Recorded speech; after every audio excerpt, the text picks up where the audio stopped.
बिस्मिल्लाहिर्रहमानिर्रहीम, अस्सलाम वालेकुम। मैं हूं आसिफ खान और आप देख रहे हैं bells of cricket world cup के सिलसिले का ये प्रोग्राम।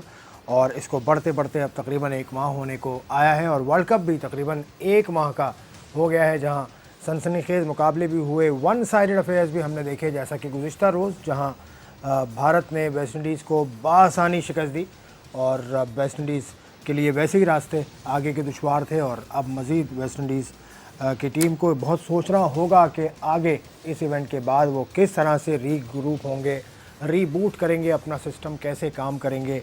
बहुत कुछ सोचने की ज़रूरत है, ना सिर्फ वेस्ट इंडीज़ को बल्कि साउथ अफ्रीका वो दूसरी बड़ी टीम है जिसको बहुत कुछ सोचना होगा। आज मुकाबला है साउथ अफ्रीका का श्रीलंका के साथ, लेकिन साउथ अफ्रीका के लिए भी सफ़र ख़त्म हो चुका है। 5 मुकाबलों में शिकस्त हुई है साउथ अफ्रीका को 7 मैच खेलने के बाद और उनके सिर्फ 3 ही पॉइंट्स हैं, तो वो टीम भी बाहर जाएगी आज के बाद। अब जो कल मुकाबला है वो पाकिस्तान का है, अफ़गानिस्तान से। पाकिस्तान के लिए बहुत ज़्यादा अहमियत का हामिल है, मुकाबला जीतना ज़रूरी है। और उसके बाद फिर जब बांग्लादेश से आखिरी मैच खेलेंगे वो भी जीतना ज़रूरी है। उसके बाद ये देखना है कि बाकी टीम्स ने क्या किया, तब जाके पाकिस्तान का सेमीफाइनल का सफ़र बनता है। क्या कल के मैच में रहा, उसके अलावा पॉइंट्स टेबल क्या कह रहे हैं, उसके अलावा और क्या मुहर्रिकात हैं, उस पर हम तफसील से बात करेंगे। रेगुलर हमारे पैनलिस्ट, हमारे एक्सपर्ट जनाब मोहम्मद मसरूर साहब भी स्टूडियो में मौजूद हैं। अस्सलाम वालेकुम। वालेकुम अस्सलाम आसिफ, कैसे हैं आप? ठीक ठाक, खैरियत? जी बिल्कुल, अल्लाह का शुक्र। अच्छा, बड़ा इंटरेस्टिंग सिचुएशन है। अभी सिर्फ एक टीम क्लियर पहुंची हुई है, ऑस्ट्रेलिया। इंडिया की टीम के 11 पॉइंट्स हैं, ऑस्ट्रेलिया के 12 पॉइंट्स हैं। क्या सिचुएशन आपके पास, स्कोर आपके पास जो इस वक्त कैलकुलेशन है उसके हिसाब से क्या दिलचस्पी का अमर बाकी है इस टूर्नामेंट? देखिए, दिलचस्पी का अमर मेरे हिसाब से, कैलकुलेशन के हिसाब से India and Australia are through at the moment. ठीक है। उसके अलावा देंगे मैचेस जो है ना, क्रंच मैचेस जो डिसाइड करेंगे कि आइदर कौन सी टीम जाएगी, वो मैचेस आ रहे हैं। संडे को है इंग्लैंड वर्सेस इंडिया। अगर इंग्लैंड वहाँ पे जीतती है तो वो भी कंफर्टेबल जोन में आ जाती है एक तरीके से, क्योंकि 10 पॉइंट हो जाएंगे। 10 पॉइंट हो जाएंगे इंग्लैंड के। और फिर 2 मुकाबले बाकी हैं इंग्लैंड के, उसके बाद बाकी हैं उसके बाद भी, तो 10 पॉइंट में इंग्लैंड चली आएगी। कल के मैच पे, कल के दिन पाकिस्तान अगर अफगानिस्तान से जीतती है तो पाकिस्तान इंग्लैंड से अहेड हो जाएगी 9 पॉइंट्स के। मगर संडे ही मैच है इंग्लैंड वर्सेस इंडिया, तो वो एक दिन की हमारी जो रैंकिंग में ऊपर आएंगे, नीचे भी जा सकते हैं संडे को। अच्छा, इंग्लैंड की सिचुएशन क्या है? इंग्लैंड के पास अभी 2 मैच बाकी हैं। इंग्लैंड के पास 2 मैच बाकी हैं। इंग्लैंड 3 मैच बाकी है आज के बाद। इंग्लैंड 7 मैचों में 8 तो खेल लिए ना, 9 मैच तो टोटल खेलने हैं इंग्लैंड ने। तो हाँ, 2 मैच बाकी हैं, 2 बाकी हैं। आज एक मैच जीतते हैं तो 10 पॉइंट पे चले आते हैं। पाकिस्तान अगर आज मैच जीतती, अपना कल मैच जीतती है अफगानिस्तान से, तो पाकिस्तान हो जाएगी हमारी 9 पॉइंट्स पे। पाकिस्तान 9 पॉइंट्स पे चली आएगी 8 मैचों में। मतलब ये है कि इंग्लैंड, बांग्लादेश, पाकिस्तान, श्रीलंका जी, इनके दरमियान मुकाबला आपको लग रहा है। बाकी न्यूजीलैंड के 11 पॉइंट्स, पाकिस्तान अगर अपने दोनों मैच जीतती है तो 9, 10, 11 पे न्यूजीलैंड, पाकिस्तान भी पहुंच जाएगा। इंटरेस्टिंग है। तो ये जो आखिर में जाएगा ना, पाकिस्तान और बांग्लादेश का मैच देंगे। बांग्लादेश भी नीचे से आ रही है, वो एक डिसाइडर है। और एक डिसाइडर है इंग्लैंड वर्सेस न्यूजीलैंड। जाहिर बात है, जब ये 2 टीमें क्लैश करेंगी जो टेबल पे लास्ट 4 में आने के लिए फाइट कर रही हैं, तो इनमें से एक टीम हारेगी, एक टीम जीतेगी। तो ऑटोमेटिकली इस मैच के बाद आपका डिसाइडर कंफर्म हो जाएगा, इधर न्यूजीलैंड और इंग्लैंड। अच्छा, बांग्लादेश और पाकिस्तान की बड़ी इंटरेस्टिंग सिचुएशन है। 7 ही मैच हैं, 7 में से दोनों ने 3 जीते हैं, 3 हारे हैं। दोनों का एक ड्रॉ रहा है और दोनों के ही 7-7 पॉइंट्स हैं। लेकिन ये नेट रन रेट बांग्लादेश का है -0.13, पाकिस्तान का है -9.76। देखिए, आज के मैच की अपॉर्चुनिटी है पाकिस्तान को अफगानिस्तान के खिलाफ कि अब मैच जीते और अच्छा, कल जो होने वाला है वो, उसमें रन रेट उनका अच्छा करें, अपना रन रेट अच्छा कर लें ताकि वो 9 पॉइंट्स पे स्टैंड करेंगे और रन रेट ऊपर आ जाएगा। चलें, इस पर मैं इस पर हम मज़ीद बात करते रहेंगे, सारी पॉसिबिलिटीज़ को हम देखेंगे। 2 जो टीम्स बड़ी बाहर हुई हैं, वेस्ट इंडीज़ की टीम 3 पॉइंट्स पे खड़ी है, साउथ अफ्रीका 3 पॉइंट्स पे खड़ी है। 2 इनके मुकाबले हैं, दोनों में से अगर ये जीत भी जाते हैं तो 4-4 ही मैच मिलेंगे, तो 4 और 3 7, तो इनको 7 पॉइंट्स तो इनको कहीं लेके नहीं जाते। मगर श्रीलंका को नहीं भूले, श्रीलंका को नहीं भूल रहे। श्रीलंका के पॉइंट 3 मैच बाकी 6 पॉइंट्स हैं, लेकिन उनके मैचेस 3 बाकी हैं जी।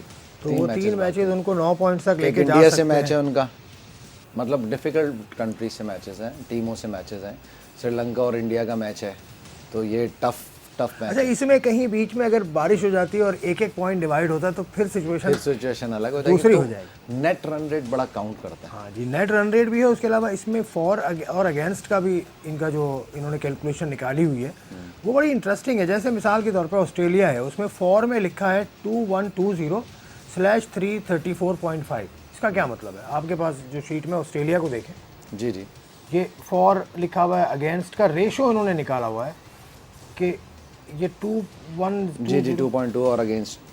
हाँ जी, तो ये इन्होंने तो पहले तो फर्स्ट प्लेइंग कंडीशन पे राइट उस पे किस पे जा रहे हैं, नेट रन रेट पे डिसाइडर होगा या फिर जिसका मैच जिसके अगेंस्ट हो। लेट सपोज टाई हो गई इंडिया और लेट सपोज पाकिस्तान और बांग्लादेश के पॉइंट्स टेबल पे टाई हो गई 4th पोजीशन के लिए, नेट रन रेट के बाद second possibility, let suppose net run rate भी सेम आता है, दोनों का सेम आ गया नेट रन रेट, तो उसके बाद पॉसिबिलिटी ये देखी जाएगी कि आपस में जो मैच हुआ है उसमें क्या रहा, कौन जीता।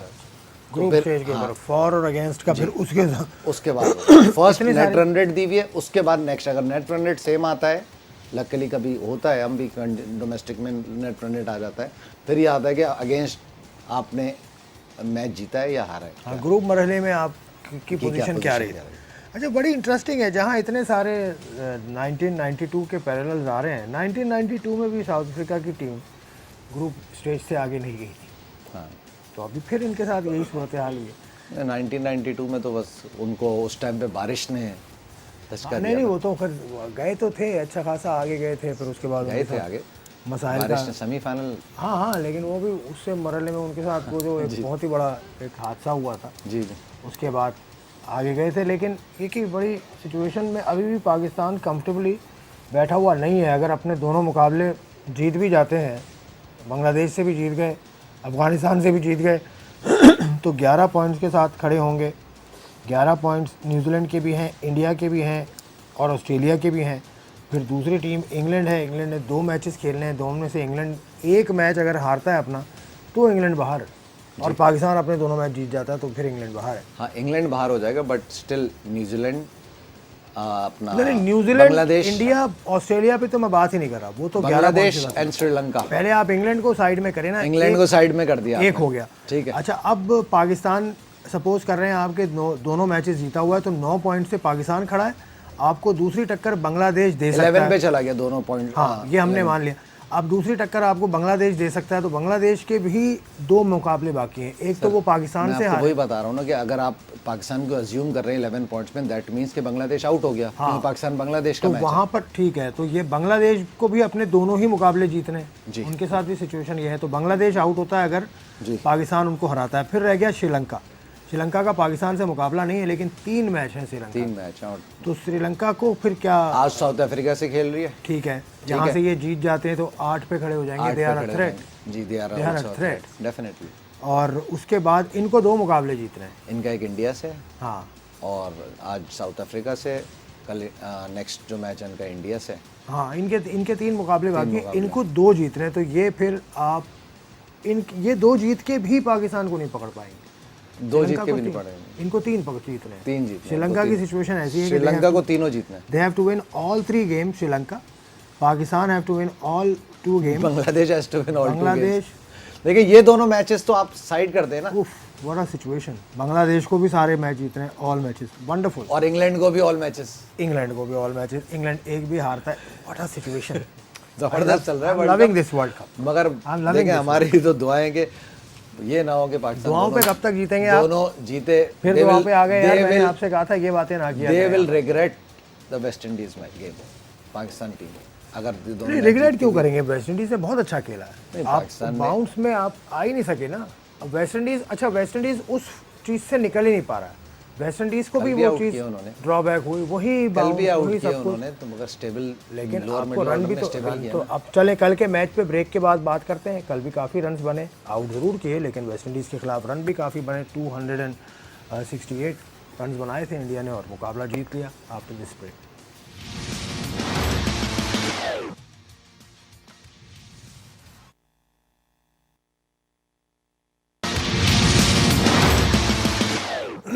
खुशामदीद बेल्स ऑफ में हम बात कर रहे हैं India versus West Indies match की हम बात करना चाह रहे थे। इंडिया की टीम वंस अगेन बड़ा अच्छा खेलती हुई नज़र आई। कोहली ने फिर आगे ब्रेक लगाया, फिर धोनी आते हैं एज़ यूजुअल मशीन।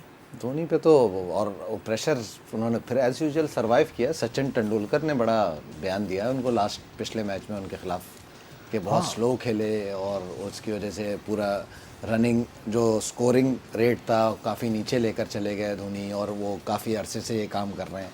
और उसकी सपोर्ट में नेक्स्ट डे सौरव गांगुली धोनी की सपोर्ट में उन्होंने स्टेटमेंट दिया कि धोनी जो है वो इसी तरीके से खेल रहे हैं और वो एनालाइज करके फिर स्ट्राइक करते हैं। नहीं तो क्या कल आपके ख्याल में स्लो खेले हैं? वो 56 रन बनाए। नहीं ब्रिलियंट। देखें धोनी को लोग क्रिटिसाइज किया, जारी बात है सचिन तेंदुलकर ने जो बात की अपने कंट्री के हिसाब से की, मगर धोनी की एनालाइजेशन टुवर्ड्स द गेम, जिस तरीके से वो आते हैं और क्रीज टीम को एनालाइज करते हैं, पिच को एनालाइज करके और गेम को एनालाइज करके वो जिस लेकर चलते हैं, तो उनका मतलब कामयाबी का रेट जो है ना तकरीबन 75 to 80% है मैच के हिसाब से देखा जाए। और ही इज़ द लेजेंड। मतलब आपको कौन सा ऐसा कप्तान है पूरी वर्ल्ड क्रिकेट में जिसने champions trophy, T20 world cup और ICC वर्ल्ड कप उसके बैग में? ग्रैंड स्लैम कहलाते हैं ये क्रिकेट के ग्रैंड स्लैम, तो तीनों उसके पास हैं। कौन दुनिया में उससे बड़ा कोई कैप्टन ही नहीं है। मैं तो जो मेरी फीलिंग है ये तो, और ये प्रूवन है। कप्तानी में एक तो चलें कप्तान का होता है कि वो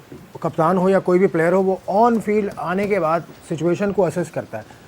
धोनी में ये सलाहियत दुनिया में तमाम खिलाड़ियों से ज़्यादा है आपके ख्याल में? जी बिल्कुल। गेम रीडिंग की देखें आप, रिव्यूज़ को ले लें, फील्ड प्लेसिंग को ले लें, या बॉलर से बात करने की या अपनी बैट्समैनों से बात करने की, आप प्रूव है, मतलब ऑन कैमरा भी प्रूव है। बहुत सारी चीज़ें उन्होंने जो की हैं, रिव्यू लेना या बॉलर से जो बात की, फील्ड पोजीशन चेंज की और बॉल गए, मतलब लक भी होती है मगर आइडिया उनको बहुत अच्छा है।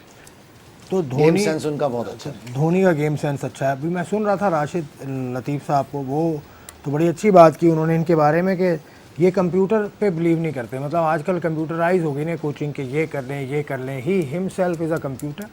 जो मैदान में जाता है तो अपना सिस्टम, अपना प्रोग्राम, सॉफ्टवेयर वो खुद बनाते हैं। तो इस तरह की चीज़ कहाँ से आती है? ये बिल्ट इन होती है या सिस्टम के साथ ग्रूम होता है? कैप्टनसी तो ये कहा जाता है कि भाई बिल्ट इन नहीं, कैप्टनसी नहीं, गेम अवेयरनेस। नहीं, गेम अवेयरनेस, ये बात राशिद भाई ने बिल्कुल सही की। वो उस टाइम गेम सिचुएशन उसका कंप्यूटर काम करता है। बट कुछ चीज़ें मेरी भी बात होती रहती है प्लेयरों से, तो उन्होंने ये बताया कि धोनी ये नहीं है कि वो किसी की सुनते नहीं, ठीक है, एनालिस्ट उनके पास भी है। ये एनालिस्ट जो बात बताते हैं, अगर वो प्रूफ करते हैं, वो एक एनालिस्ट से उनकी बात हुई, उन्होंने बोला ये फॉल्ट आ रहा है बीच में बैटिंग का, तो उन्होंने उससे टाइम दिया उसको और बोला अगर प्रूफ करते हो कि यार ये फॉल्ट था, देन उनकी अपनी टेक्निक में, धोनी की टेक्निक में तो लर्निंग प्रोसेस उन्होंने रखा हुआ। ये नहीं कि इस जस्ट स्टबन के भाई मैं ही कर रहा हूँ, मैं बता, अभी भी वो लोगों की राय लेते हैं और अगर सही हो तो पिक करते हैं। सबसे पाकिस्तान में भी काफ़ी उनका फ़ैन फॉलोइंग है। 2004 में जब टीम आई थी पाकिस्तान भारत की, तो उस वक्त के हमारे प्रेसिडेंट और पेट्रन क्रिकेट बोर्ड के, उन्होंने बहुत ज़्यादा प्रेज़ किया था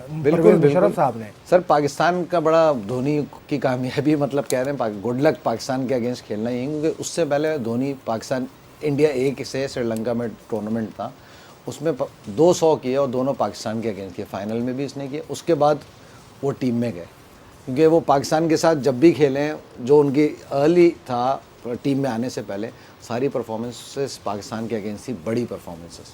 अच्छा चलें, लेकिन एक रोल मॉडल है ना सिर्फ पाकिस्तान के प्लेयर्स के लिए, दुनिया भर के, ना सिर्फ भारत बल्कि दुनिया भर के प्लेयर्स के लिए रोल मॉडल है। जिस तरह से वो अपने आप को कैरी करते हैं, बस वो थोड़ा बहुत ख्याल करें कि वो जो लोगोज लगा लेते हैं एक्स्ट्रा ग्लव्स वगैरह पे, वो उनका ख्याल करें मैदान के अंदर। सर आप ये भी तो देखें, उसने उसको हटाने के बाद स्टेटमेंट दिया कि आई एम रिमूविंग दैट। उसको बोर्ड ने नहीं बोला था, उसने खुद बोला। बोर्ड उसको बोले ना बोले, इस चीज़ को क्लियर रखें। वो जो लोगोज वाली बात है वो कहीं और जा रही है, लेकिन क्लियर कट लॉ मौजूद है। बिल्कुल लॉ बड़े खिलाड़ी, ये चीज़ है, जहां ऑन द फील्ड बेहतरीन खिलाड़ी हैं वहां ये चूक उनसे हो जाती है। चूक हो गई मगर एडमिट करके हटा दिया। हाँ, वो हटाना भी था। एडमिट करना मेन चीज़ है। गलती यहाँ पे लेजेंड्स गलतियाँ करते हैं, एडमिट करना सबसे बड़ी बात है। कोई भी मुझसे भी गलती अगर मैं एडमिट कर रहा हूँ, वो क्वालिटी है बंदे की। अगर मैं स्टबर्न हूँ कि भाई मैंने गलती नहीं की, मैं सही था, तो वो फिर आपको बंदे की जजमेंट का पता चल जाता है इंसान की। हाँ, ये बात आपकी मैं मानता हूँ कि उन्होंने कम से कम उन्होंने माना कि उनसे वो गलती हुई थी।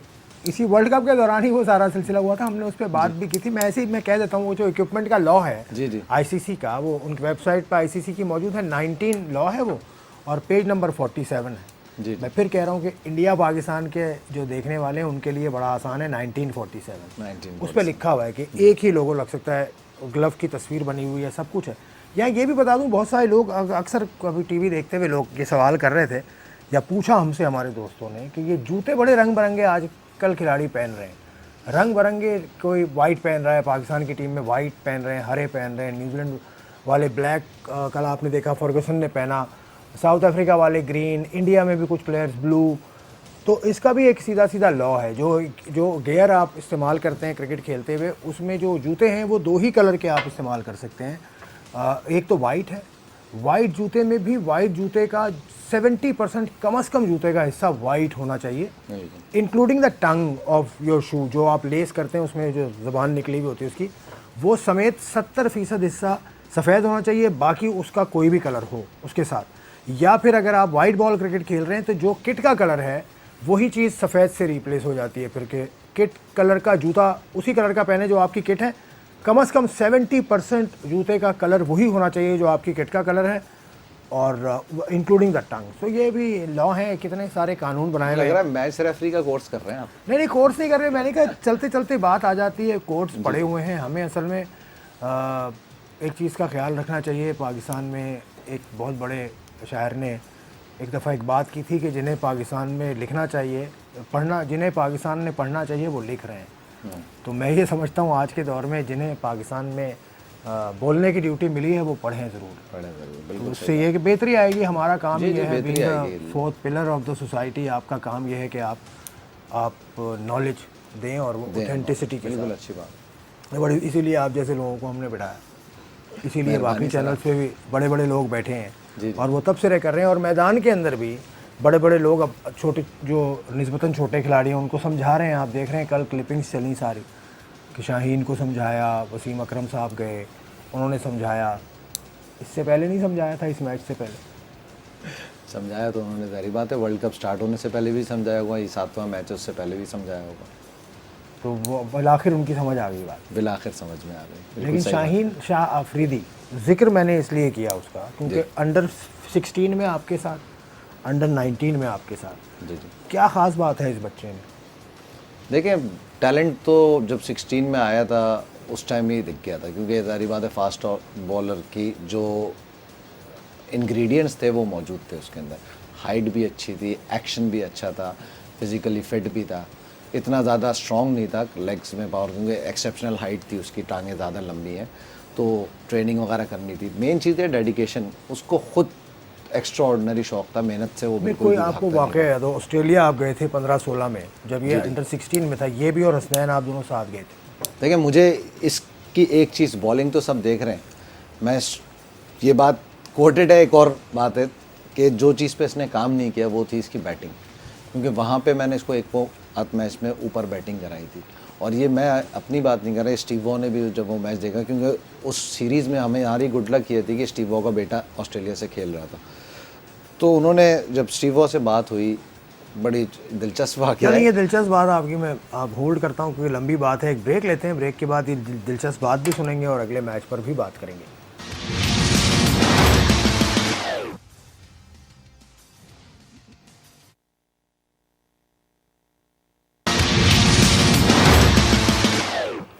जी मसरूर भाई, आप बात कर रहे थे शाहीन शाह अफरीदी, हसनैन, मैं स्टीव वॉ की बात, अंडर 16 का आपका दौरा है ऑस्ट्रेलिया की बात कर रहा हूँ। जब मैं वहाँ पे पहुँचा तो हमें पता चला कि स्टीव वॉ आए हुए मैच देखने, पहले सीरीज़ से ही ना, तो वो कोने पे कहीं बैठे हुए थे। लेजेंड तो है मगर उन्होंने कोई ऐसा सबूत नहीं दिया, वो अपनी गाड़ी में आके अपनी चेयर निकाली उन्होंने और अपनी मिसेस के साथ बैठ गए। तो मैं वॉक कर रहा था ग्राउंड में, मैं मिलने गया, मैं I need to ask some questions, I will come after the series will finish in the last game and talk to your boys and with you. Do you have any questions? Write it down and I'll give you the answer. Let me see all the games. Okay. तो मैं ये समझा जब series ख़त्म हुई, अब ज़ाहिर बात है स्टीव वॉ ने, मैं समझा कि आएंगे ही नहीं, अब तो कहकर चले गए।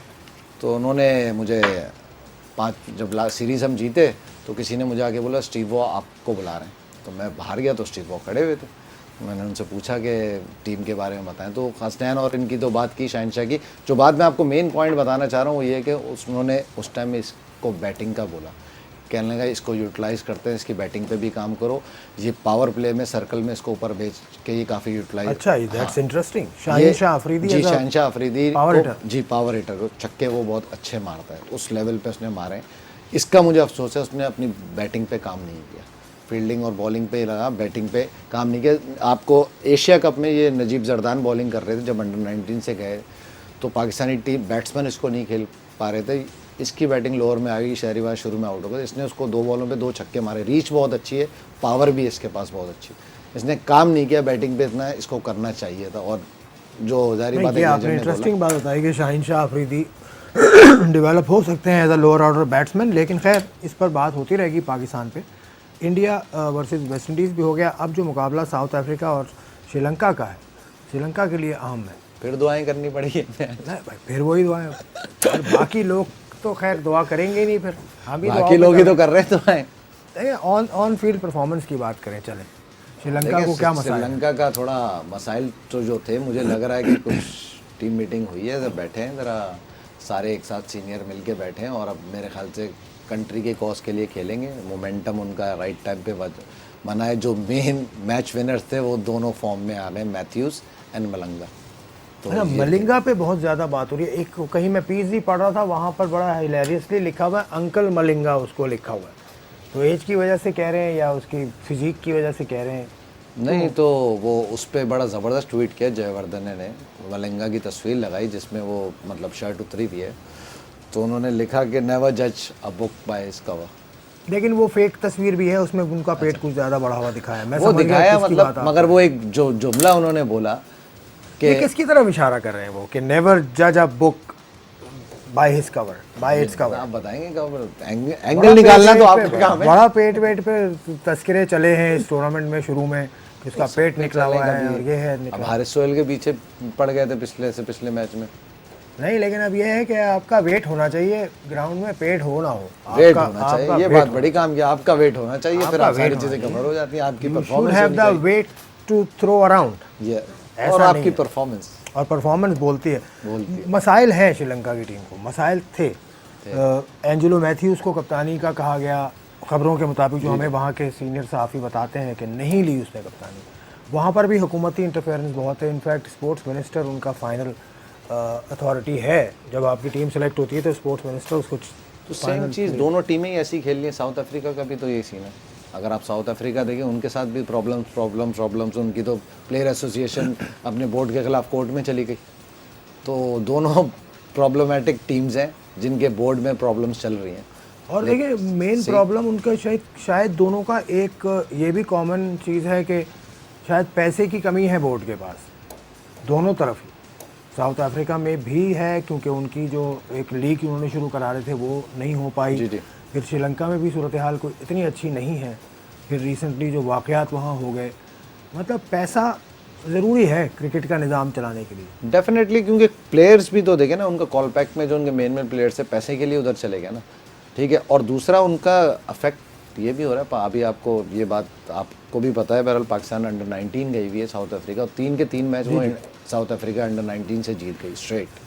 तो पाकिस्तान के लिए तो बहुत अच्छी बात है, और ये रिफ्लेक्ट मुझे लग रहा है जूनियर में भी हो रहा है साउथ अफ्रीका में, क्योंकि उन कंडीशन में जाके कि 3 के 3 मैच इस तरीके से साउथ अफ्रीका अंडर 19 होम में इतनी इजी टारगेट नहीं होती। ये ज़रूर मैं बात इसको आगे लेके जाऊंगा, इस पर हम बात भी करेंगे जब साउथ अफ्रीका का ये कैंपेन ख़त्म हो।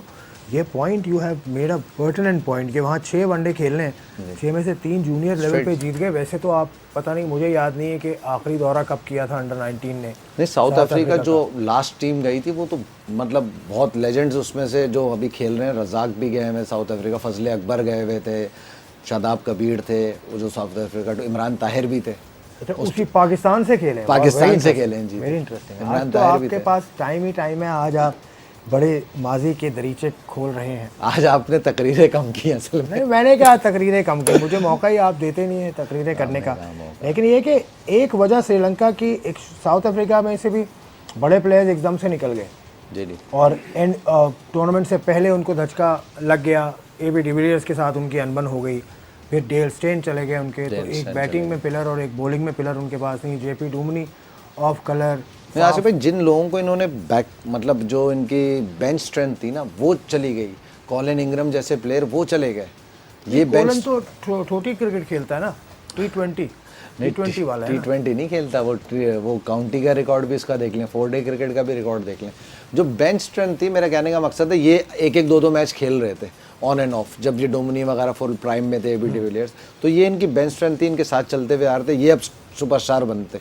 वो फिर ये इनका जो कोटा सिस्टम है उसकी वजह से वो नहीं, वो तो खैर वो तो स्पोर्ट्स पॉलिसी है, वो कोटा सिस्टम नहीं है, वो स्पोर्ट्स पॉलिसी है। बेस्ड ऑन कोटा सिस्टम ही हुई ना स्पोर्ट्स पॉलिसी, कह लें आप उसको, लेकिन वो स्पोर्ट्स पॉलिसी और वो फिर सियासी हालात की वजह से है, उसको तो ना ही छेड़ें, वो बड़ा सेंसिटिव टॉपिक है। क्योंकि वो सिर्फ क्रिकेट में नहीं है, वो इनके जितने भी स्पोर्ट्स होते हैं, इनकी पार्लियामेंट ने उसको बाकायदा एक लॉ पास किया है which is called the sports policy, कि उसमें एक ख़ास परसेंटेज आपको हर नेशनल टीम में, किसी भी लेवल की नेशनल टीम में आपको रखनी पड़ेगी कलर के हिसाब से, या उनकी जो भी रूट्स हैं उसके हिसाब से। तो वो तो पॉलिटिकल सिचुएशन है, उसमें हम क्या कहें, लेकिन उस रीजन में क्रिकेट का हाल अच्छा नहीं है। जिम्बाब्वे का हाल आपने देखा है वहाँ पे अभी रिसेंटली क्या हुआ है बोर्ड के साथ। उसके अलावा केनिया में जो हो रहा है वो आपके सामने है, वहाँ क्रिकेट चल ही नहीं रही। केनिया में बाय द वे अब वहाँ पे वो क्रिकेट का कोई टूर्नामेंट सेटअप करना चाह रहे हैं।